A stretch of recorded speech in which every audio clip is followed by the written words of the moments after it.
There are 4 essential understandings to this workshop. The first one is special education is the right of identified students. Parents must be involved in the educational planning of their special needs child. Schools must follow specific processes that they are held accountable for, and advocates are available to help parents navigate this sometimes complex system. Okay, so the terminology, IDEA, or Individuals with Disabilities Education Act, is one that we're going to be talking about a lot in this workshop. Free and appropriate public education, you'll notice that is actually a part of the IDEA. An IEP is Individual Education Plan. IFSP is Individual Family Service Plan. ESER, Evaluation Summary and Eligibility Report. LRE, Least Restrictive Environment. And these will be explained more in depth later. Special education. The overview. If you look in your packets, there's a lot of reading material that is provided for further research. The first one is categories of disability under IDA, and it looks like this. This has a lot of good information in it, and it also has in the back of it some resources. And the next one you'll notice is titled Special Education Terminology. And this one is really good in case you have questions on what acronyms mean, or just a little bit more explanation on the definition. And if you look at it, you'll see behavioral intervention plan, due process, early childhood education. It's a really good informational handout. And then the next one, you'll see the Alaska State Referral Form. Now that does not have a whole punches in it, just in case you would like to make copies and use it. The next one explains an IEP or a 504, and we'll go through what that means later. They're pretty similar but a little bit different. It goes through the identification and eligibility for both of these, the evaluation process and responsibility, and the due process. And then the next one is the IEP checklist. And if you remember, IEP stands for Individual Education Plan. So if you ever have to go to an IEP meeting, you can bring this with you and check off things that were talked about. And then the next one is Governor's Council on Disabilities and Special Education. Welcome to Special Education in Alaska. This one is also really good. It has a lot of information on individuals with disabilities education, and it gives you resources to look for, such as other parents sharing what you've learned. The next one is the Alaska Parent Guide, Education and the Exceptional Child. And I'd like to point out in this one that this has an extensive glossary that explains definitions, and then it also has a lot of resources. And the last one is Parental Rights for Special Education, Notice of Procedural Safeguards, and we'll go over that towards the end of the workshop. Section 1400D of the IDEA, or Individuals with Disabilities Act, says, to ensure that all children with disabilities have available, free, and appropriate public education that emphasize special education and related services to meet their unique needs and prepare them for further education, employment, and independent living. And this is federal law under the Department of Education. The 10 steps to special education. There is also another handout behind your notes that give you a brief overview of the 10 steps. So the first step is to identify. The child needs to be identified if they need special education or related services. The next step is getting the child evaluated. And after they're evaluated and found that they need special education services, they need to decide eligibility. And those eligibility requirements are the IEP or the 504. Once the child is eligible, then you can schedule an IEP meeting. An IEP meeting is held and the IEP is written. Then the next step is services are provided to the child needing help. And once the services are provided, then you can start to measure the progress of the child. And throughout the year, you can review the IEP and see if it's still pertinent to the child's needs, and then the child is re-evaluated to see if goals and objectives need to be recreated. Any questions so far? Yes. Do you know, like how to get your child evaluated? Is that up to the parent to ask to have your child evaluated, or does the teacher ask? Both the parent and the teacher can get the child evaluated. We'll go over that a little bit more once we get to that step. Okay. That's a good question. So the first one, child is identified. Each state is required to locate, evaluate, and identify all children with disabilities who might need special education. And this might include annual public notice screenings or referrals. I actually did a search on our district website and did not find anything that related to this particular program of any sort. And then referrals and requests.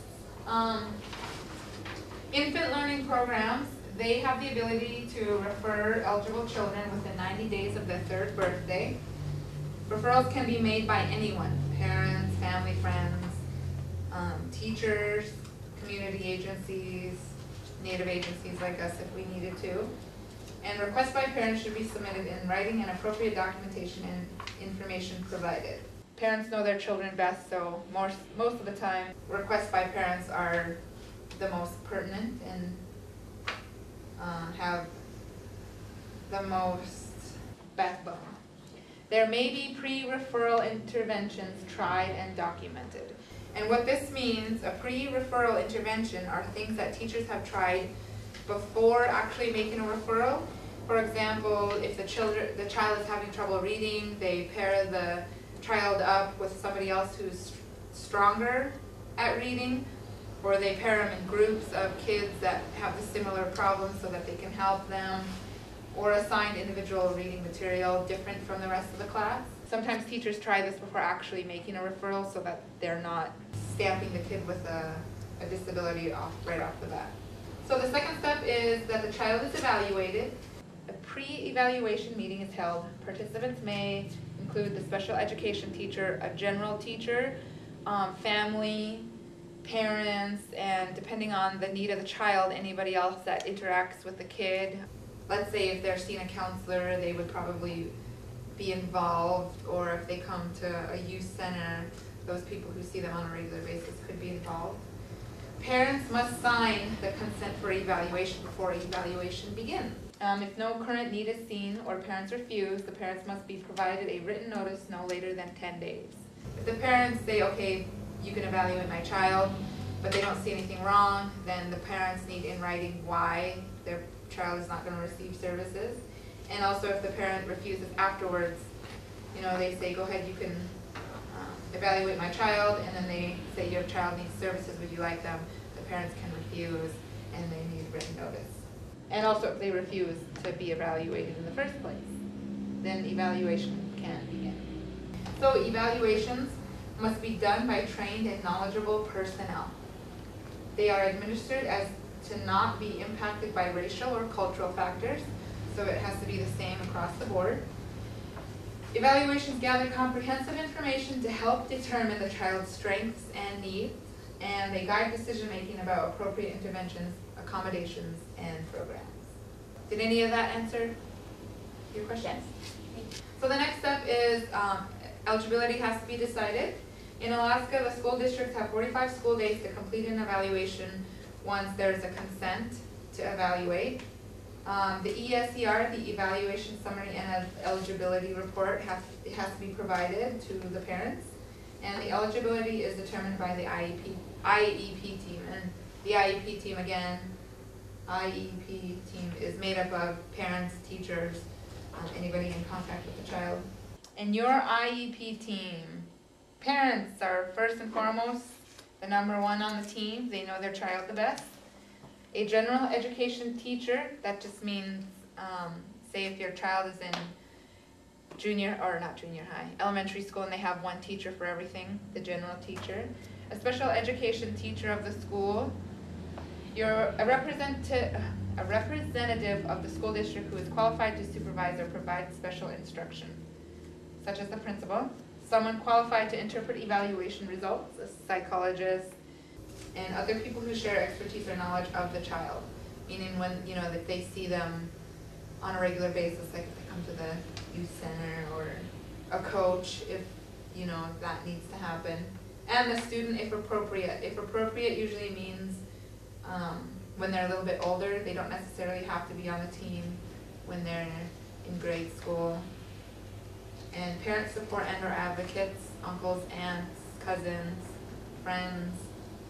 Those are all the people that can be on the IEP team. Eligibility categories.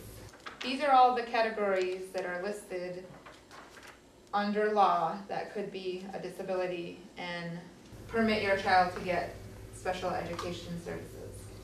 And there's one of these handouts, one of the bigger packets, goes in depth of all of them. When you flip it open, it says the 13 disability categories defined. So if you're looking to see if your child or a child has any of these, and here's the definitions of all of them. And then the fourth step is the child is found eligible for services. So now what? If you go back into your resources, there's that sheet of paper that says an IEP or a 504. So an IEP is what are the child's specific educational needs? What are they struggling with? What do they need to, what kind of services do they need?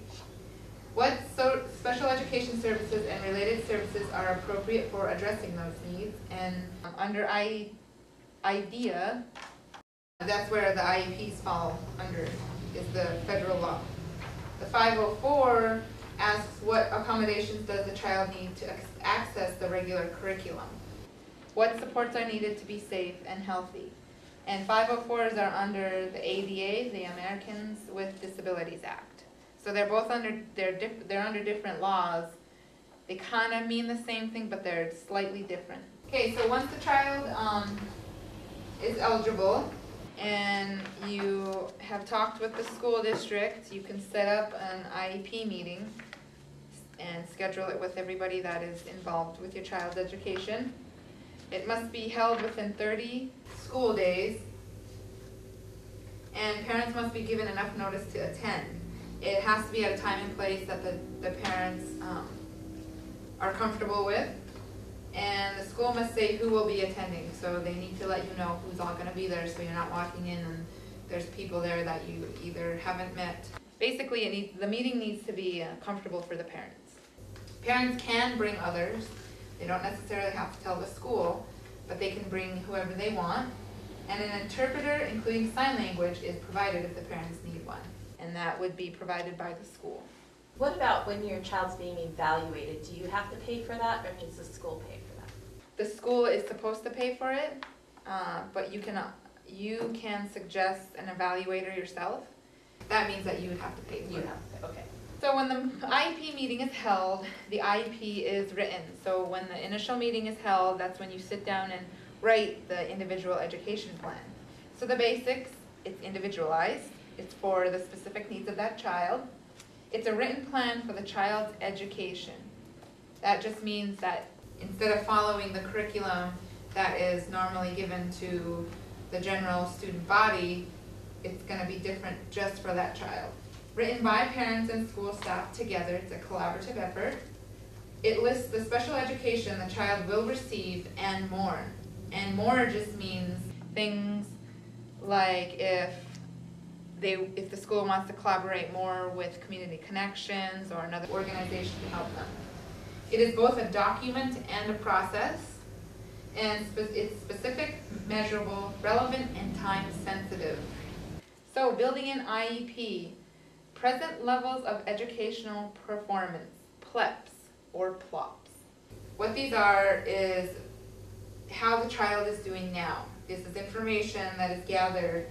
You can also gather things from previous years and bring them in. It's the performance levels that they have currently, so everybody can evaluate what needs to happen so they could get to where they need to be. Goals, they need to be annual goals or short-term goals, and they are intended to be achievable by the end of the school year. Short-term goals or short-term objectives may be steps in meeting the annual goals. So the short-term ones will help with the end of the year goals. Progress measurement is how we know the goals have been met. So for example, a reading goal might be the student will gain advance from a 5.4 to a 5.8 reading level by May 30th. Then an objective might be student will master decoding the Fry words from 400 to 500. So the short-term objectives might be a little bit more specific than the annual goals. Related services, these are designed to ensure that handicapped children can benefit from education. So these services may include speech pathology, psychological services, occupational and physical therapy, counseling services, and medical services. Support, accommodation, and instruction. This means accommodations are methods that teachers use to help students with special needs to access the general curriculum. This might mean that a student has a book on tape or more time to do a test, headphones in the classroom if they have trouble hearing, a quiet study space, large print books, a lower curriculum, a speaker system in the classroom. So these are support things that can be used for the child. Frequency and duration. It shows the providers how much specialized instruction and accommodation the student actually needs. This means that a student might have 3 hours of special education instruction during the day and then accommodations in the regular classroom. Participation and placement. Placement means where the student will be doing his or her learning. This could be a combination of places all the way from self-contained to classroom instruction if necessary. These are everything that needs to be considered when building an IEP. Once the IEP is scheduled and everybody met and they wrote the IEP for the student, then the services can now be provided to the student.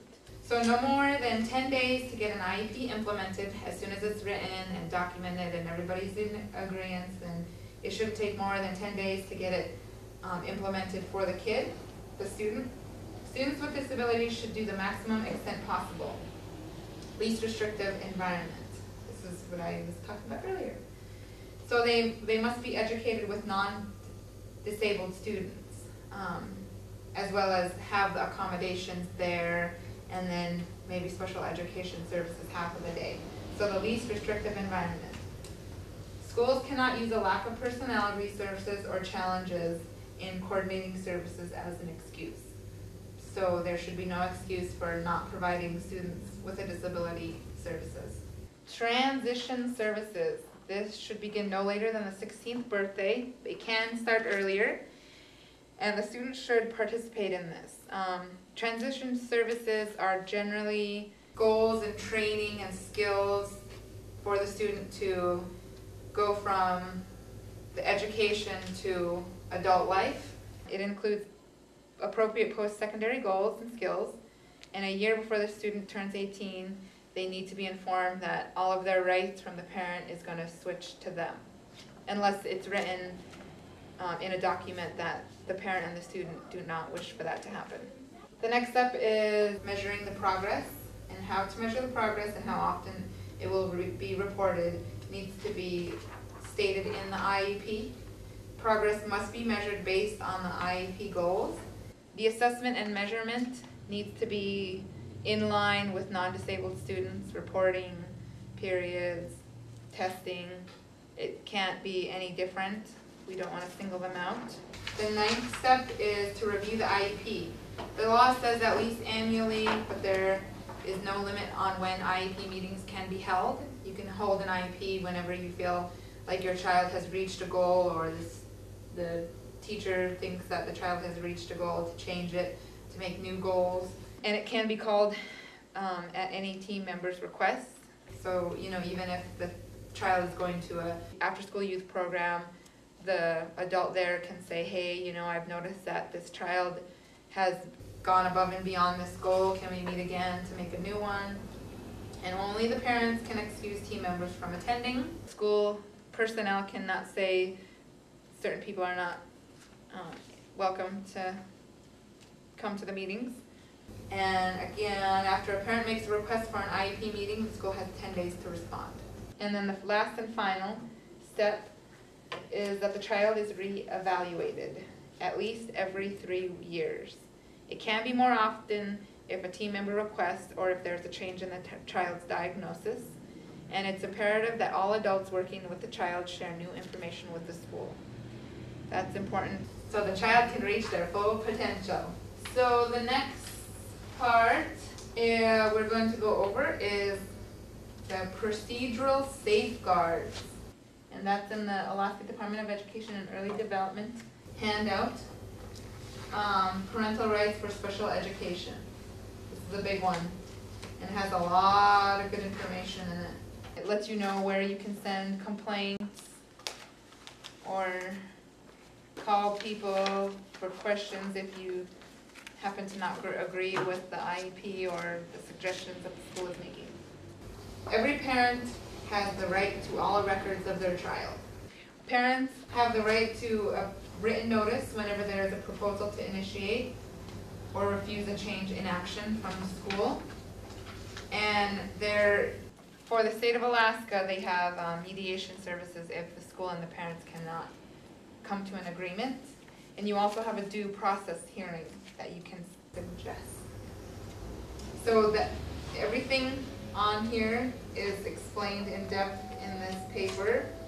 It's a really good read if you do have a problem with the IEP team or things that were suggested for your child and the services they are being provided.